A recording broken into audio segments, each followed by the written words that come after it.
اور اب وقت ہے ایک چھوٹی سی بریک کا آن سنو ایف ایم ریڈیو نیٹورک۔ بسم اللہ الرحمن الرحیم۔ السلام علیکم سامعین، سنو ایف ایم 89.4 مظفر آباد کے اسٹوڈیو سے پروگرام محافظ لے کر تعظیم یاسین آپ کی خدمت میں حاضر خدمت ہے۔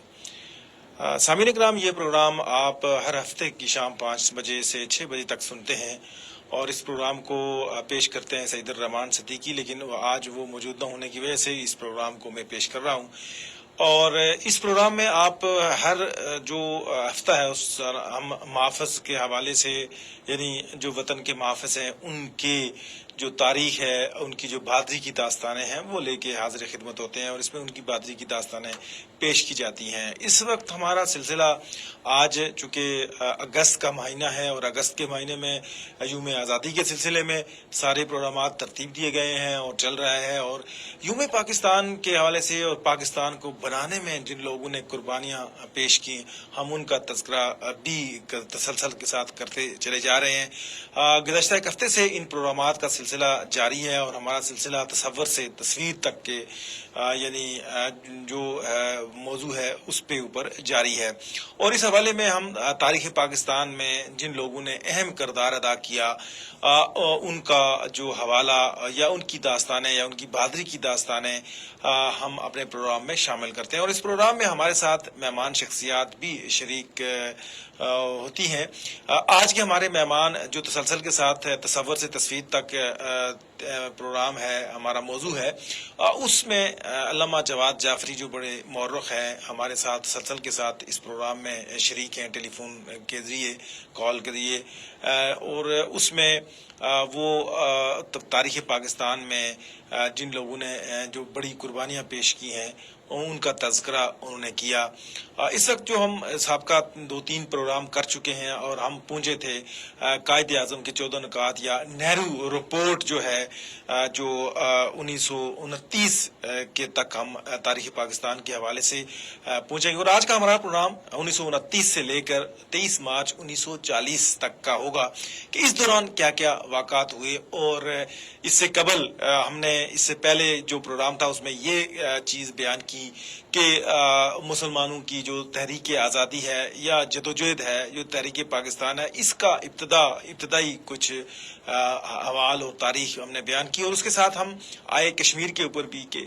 جو کشمیری عوام ہے انہوں نے کس طرح تحریک پاکستان میں اپنا کردار ادا کیا، اس کے اوپر ہم نے پچھلے پروگرام میں سیر حاصل گفتگو کی، اور اس میں مختصر ہم نے قائد اعظم کا دورہ سری نگر اور چودھری غلام آباد سے ملاقات، کیر خورشید کے معاون خصوصی کے طور پر تقرری، اس کے ساتھ ساتھ انہوں نے قرارداد علاقے پاکستان، یہ تذکرہ ہم نے کیا تھا۔ اس کے بعد پھر ہم جو ہے آج کا پروگرام جو ہم نے پہنچایا تھا کہ جب نہرو رپورٹ پیش کی گئی کانگریس کی طرف سے بر صغیر کی جو مستقبل کے حوالے سے، تو اس میں مسلمانوں نے اس نہرو رپورٹ میں مختصر یہی باتیں ہم مختصر کرتے جا رہے ہیں۔ آج ہماری تھوڑی سی یہ ہے کہ ہمارے پروگرام میں ہمارے مہمان جو ہے کسی وجہ سے شریک نہیں ہو سکے، ہم نے کوشش کی کہ ان سے رابطہ ہو جائے لیکن وہ کسی سفر کی وجہ سے پروگرام میں ہمارے شاید شامل نہ ہو سکے، لیکن ہمارا پروگرام کا سلسلہ جاری رہے گا اور اسی جو ضمن میں بات ہوگی۔ ہم پچھلے پروگرام میں پہنچے تھے کہ جو نہرو رپورٹ پیش کی گئی اور اس کے اوپر مسلمانوں نے جو کانگریس کی طرف سے تھی لیکن مسلم لیگ اور مسلمانوں کی طرف سے مطالبہ پیش کیا گیا، وہاں پہ 3 ترامیم اس میں کرنے کا مطالبہ پیش سامنے آیا مسلمانوں کی طرف سے، لیکن کانگریس نے مسلمانوں کے اس 3 ترامیم کو رد کرتے ہوئے جو نہرو رپورٹ انہوں نے تیار کی تھی اسے منظور کر لیا۔ یہ پہلا وہ شدت سے، اس سے پہلے بھی واقعات ہوئے لیکن یہ جو ایک تحریری طور کے اوپر یا بالکل ایک جو آپ یہ سمجھیں کہ بڑے فورم میں جب ایک چیز رد ہو گئی تو اس کے بعد مسلمانوں کے اندر ایک واضح طور کے اوپر جو ہے کانگریس کے نون اور مسلم لیگ جو ہے اس وقت مسلم لیگ قائد اعظم کی جو مسلم لیگ تھی اس کے راستے جو ہے وہ جدا ہو گئے، مطلب مسلمانوں کے اور ہندوؤں کے راستے جو ہے نا واضح طور پر جدا ہو گئے، اور مسلمانوں نے یہ سوچنا شروع کیا بالکل کہ اب کوئی راستہ ایسا نہیں ہے کہ ہم ہندوؤں کے ساتھ مل کر ایک قوم بن کر کوئی زندگی گزار سکیں جب تک مسلمانوں کے لیے الگ خطہ الگ وطن نہیں ہوگا مسلمانوں کے حقوق کا تحفظ اب ممکن نہیں ہے. اس سے پہلے مسلمانوں نے تمام تر قائد اعظم کی قیادت میں ساری وہ کوششیں کی کہ متحدہ ہندوستان میں مسلمانوں کے حقوق کی بات کی جائے اور کوئی ایسا فریم ورک تیار کیا جائے جس سے مسلمانوں کے حقوق کا سیاسی معاشی اور مذہبی جو ان کا تحفظ ہے حقوق کا تحفظ ہے وہ ممکن ہو سکے. لیکن بہت کوششوں کے باوجود وہ ممکن نہ رہا اور اس وقت اس کو بہت زیادہ جھٹکا لگا جب نہرو رپورٹ میں ترامیم سے کانگریس نے انکار کرتے ہوئے ہندوؤں نے وہ نہرو رپورٹ منظور کر لی اور مسلمانوں نے اس سے بعد الگ تحریک اور اپنا الگ ملک کا اور اپنی الگ خطے کا جو خیال ہے وہ ان کے ذہن میں بہت شدت کے ساتھ ابھرا. اس کے بعد قائد اعظم نے اس کے 1929 میں قائد اعظم نے اپنے 14 نکات پیش کیے نہرو رپورٹ کے بدلے میں, لیکن انتہا پسند ہندو نے ان کو جو قائد اعظم کے نکات تھے ان کو جو ہے وہ رد کر دیا, جس کے بعد پھر ایک بہت اختلافات کی شدت پیدا ہو گئی اور پھر 30 دسمبر 1930 کو الہ آباد میں علامہ محمد اقبال نے باضابطہ طور کے اوپر مسلمانوں کے لیے بر صغیر میں ایک الگ ملک کے قیام کا باضابطہ طور کے اوپر ایک تصور پیش کر دیا اور انہوں نے کہا کہ جب تک ہمارا الگ خطہ نہیں ہوگا مسلمانوں کے حقوق کا تصور یا ان کے حقوق کا تحفظ جو ہے وہ ممکن نہیں ہے موجودہ حالات میں. قائد اعظم نے پہلی دفعہ باضابطہ تقریر میں اس کا ایک تصور اور پورا ایک فریم ورک اور بر صغیر کے تمام خط و خال اس کی تقسیم اس کے حوالے سے ساری چیزیں جو ہے نا وہ پیش کی, جس کے بعد جو ہے باضابطہ طور کے اوپر پوری دنیا میں اور خاص کر بر صغیر میں مسلمانوں میں اور پورے بر صغیر کے رہنے والے تمام انسانوں میں ایک باضابطہ طور کے اوپر جو ہے وہ ایک خیال ابھرا اور ایک الگ وطن کے لیے مسلمانوں کی طرف سے مطالبات اور دوسری طرف لوگوں میں ایک باضابطہ بحث شروع ہو گئی کہ بر صغیر کی تقسیم کے بغیر مسلمانوں کا حقوق کا تحفظ ممکن نہیں ہے. اس سلسلے میں اس کے بعد پھر اسی دوران جو ہے قائد اعظم جو ہے برطانیہ میں موجود تھے تو 1934 میں قائد اعظم محمد علی جناح جو ہے وہ واپس لوٹے اور انہوں نے واپس لوٹتے ہی مسلم لیگ نون کا مسلم لیگ جو قائد اعظم کی مسلم لیگ ہے اس وقت تھی وہ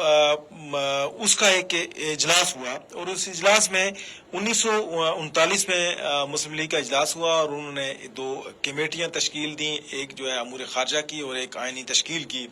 اس کے بعد یہ 1939 میں اس کمیٹی نے آئینی تشکیل کی جو کمیٹی تھی انہوں نے جو ہے ایک فریم ورک تیار کیا. پھر جو ہے 1940 میں جسے ہم 23 مارچ 1940 کو یوم پاکستان یا قرارداد لاہور کے نام سے جانتے ہیں, اس کمیٹی نے ایک قرارداد تیار کی جہاں پہ ایک بہت بڑا جلسہ عام منعقد ہوا. بر صغیر سے پورے بر صغیر سے مسلم لیگ کے لوگ اور مسلمان وہاں جمع ہوئے اور انہوں نے ایک قرارداد پاکستان پہلے قرارداد لاہور وہاں پہ پیش کی جسے بعد میں قرارداد پاکستان کا نام دیا گیا اور اس قرارداد میں مکمل طور پر ایک الگ اور جداگانہ وطن کے قیام کے تمام مضمرات اور تمام خط و خال پیش کر دیے گئے اور ایک واضح مطالبہ جو ہے مسلمانوں کی طرف سے تحریری شکل میں سامنے آ گیا. اس قرارداد کو جو ہے پورے مسلمانوں نے جو ہے اس کو متفقہ طور پر بر صغیر کے انہوں نے منظور کر لیا اور یہ تھا یعنی باضابطہ طور کے اوپر جو تصور تھا پاکستان کا وہ دنیا کے سامنے آ گیا. اور 23 مارچ 1940 کو بر صغیر کے مسلمانوں کا ایک تحریری واضح اور بہت دو ٹوک مطالبہ جو ہے قرارداد کی شکل میں پہلی دفعہ سامنے آیا جسے قرارداد پاکستان کا نام دیا جاتا ہے. اس قرارداد میں مسلمانوں کے معاشی سیاسی مذہبی حقوق کے حوالے سے تمام چیزیں درج کی گئیں. اس کے بعد بر صغیر کی تقسیم کے حوالے سے مسلم اکثریت کے جو علاقے ہیں ان کے اوپر جو ہے مسلمانوں کے حقوق کا تحفظ کیسے ہوگا، ان کی تقسیم کیسے ہوگی، اس کے بعد وہاں پہ اقلیتوں کے حقوق کا کس طرح تحفظ کیا جائے گا، جن علاقوں میں مسلمانوں کی اقلیت ہے وہاں پہ ان علاقوں کی تقسیم کیسے ہوگی، اور ان پر جو مسلمان ہیں ان کا حقوق کا تحفظ کیسے کیا جائے گا، یہ ساری چیزیں اس میں ایک ایک کر کے واضح کر دی گئی. اور یہ مسلمانوں کی طرف سے پہلی دفعہ ہوا تھا کہ ایک واضح طور کے اوپر جداگانہ وطن کے قیام کا مطالبہ ہوا. یہ وہ سامعین کرام وہ سارے حالات تھے جو ابھی ہم اس پروگرام میں کچھ پیش کیے ہیں، یعنی 1929 سے لے کے 1940 تک. اس سے پہلے ہم نے پچھلے پروگرام میں باقی جو تاریخ پاکستان کے کچھ چیدہ واقعات ہیں وہ آپ کے سامنے پیش کیے تھے، لیکن آج کے پروگرام میں یہ تھا کہ یہ جو باضابطہ طور کے اوپر یہ الگ وطن کے قیام کا تصور ابھرا کیوں اور اس کے لیے ضروری کیوں تھا، اور وہ کیا حالات تھے جس کی وجہ سے مسلمان مجبور ہوئے کہ انہوں نے الگ وطن کے قیام کا مطالبہ کیا. یہ ساری چیزیں ہم نے تفصیل کے ساتھ پچھلے پروگرام میں بھی اور اس پروگرام میں بھی مختصراً جو ہے نا آپ کے سامنے رکھی کہ جو اس وقت بھی جو آج کے اگر حالات آپ دیکھیں تو بھارت کے اوپر اگر ہندوستان کے حالات کو ہم دیکھیں اس وقت جو صورتحال جاری ہے، آج بھی جو مسلمان وہاں پہ موجود ہیں اور ہندو انتہا پسندی جو وہاں پہ پروان چڑھ رہی ہے، اور آج بھی وہاں پہ جو مسلمانوں کی حالت زار ہے، تو یہ حالات آج بھی اس بات کی تصدیق کرتے ہیں کہ اس وقت کا جو مطالبہ تھا مسلمانوں کا وہ بھی بالکل درست تھا. اور اگر پاکستان وجود میں نہ آتا تو مسلمان بر صغیر کے اندر بہت ہی مشکل حالات میں رہتے اور وہ کبھی بھی اپنے حقوق کا تحفظ نہ کر پاتے. اس وقت سامعین کرام بہت سارے سوالات بھی ابھرتے ہیں اور بہت ساری باتیں بھی کی جاتی ہیں کہ بر صغیر کی تقسیم کے فوائد کیا ہیں، نقصانات کیا ہیں. تو اور اس میں بہت کلیئر ہے کہ بہت سارے مسلمان اس وقت بھارت کے اندر بھی موجود ہیں، اور میں یہ بات واضح ہے کہ اگر بھارت کے اندر مسلمانوں کے حقوق کا تحفظ کی بات کی جاتی ہے اور وہاں پہ اقلیتوں کے حقوق کی تحفظ کی بات کی جاتی ہے، تو اس کی ایک ہی وجہ ہوتی ہے کہ ان کے پڑوس میں ایک مضبوط پاکستان موجود ہے، وہاں مسلمانوں کا ملک موجود ہے، جس کی وجہ سے وہاں پہ بھی مسلمانوں کے حقوق کے تحفظ کی بات ہوتی ہے. اگر پاکستان نہ ہوتا اور پاکستان کا خطے میں موجود نہ ہوتا تو بر صغیر کے اندر جو آج مسلمانوں کی جو بھارت جو ہے ایک سیکولرزم کا راگ الاپ رہا ہے پوری دنیا کے اندر، لیکن اس کے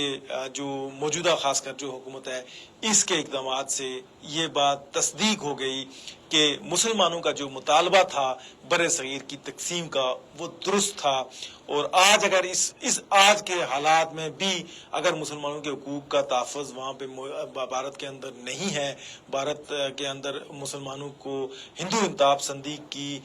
جو زد میں ہیں اور ان کے ظلم کا شکار ہیں، تو اس کا بات ثابت ہوتی ہے کہ جو اس وقت پاکستان بنانے کا مطالبہ مسلمانوں کی طرف سے آیا تھا اور تقسیم ہند کا جو فارمولہ پیش کیا گیا وہ عین درست فیصلہ تھا، اور ایک ملک کے قیام کا جو فیصلہ مسلمانوں نے اس وقت کیا اور مطالبہ کیا وہ یقیناً انہوں نے بہت قربانیاں دینے کے بعد، بہت جدوجہد کے بعد اور بہت ہی سوچ و بچار کے بعد انہوں نے یہ فیصلہ کیا کہ جب تک ایک الگ وطن کا قیام عمل میں نہیں آتا مسلمانوں کے حقوق کا تحفظ بر صغیر میں ممکن نہیں ہے. سامعین کرام، یہ تھا ہمارے پروگرام کا سوشل میڈیا کے ناظرین کے لیے کچھ حصہ، اور ہمارے پروگرام تو جاری رہے گا، لیکن